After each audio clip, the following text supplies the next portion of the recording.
ইশরাকের সালাত কত রাকাত? ইশরাকের সালাত মূলত আসলে সালাতুদ দোহারই একটা অংশ।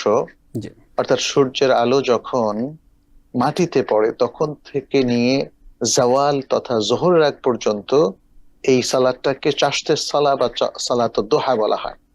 প্রথম ভাগে যখন সূর্য মাত্র উঠে তখন পড়লে এটাকে ইশরাক নাম দেওয়া হয়েছে।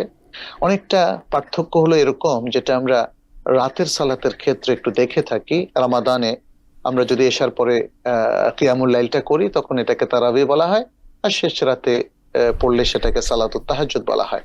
কিন্তু সবটাই হলো কিয়ামুল লাইল। অতএব আপনি ফজরের পরে সূর্য ওঠার পর থেকে জাওয়াল পর্যন্ত যাই পড়েন না কেন সেটা চাশতের সালাতের অন্তর্ভুক্ত। সেটা 2 রাকাত থেকে আরম্ভ করে সর্বোচ্চ 8 রাকাত পর্যন্ত রাসূল সাল্লাল্লাহু আলাইহি সাল্লাম পড়েছেন। এরপর তিনি জাওয়ালের সালাত পড়েছেন। তারপর তিনি জোহরের 2 রাকাত বা 4 রাকাত পড়েছেন। ফলে আপনি ইচ্ছে করলে 2 রাকাত পড়তে পারেন, ইচ্ছে করলে 2 রাকাত 2 রাকাত করে 4 রাকাত পড়তে পারেন, বা 6 রাকাত 8 রাকাত পর্যন্ত পড়তে পারেন। Adin Television, a complete way of life.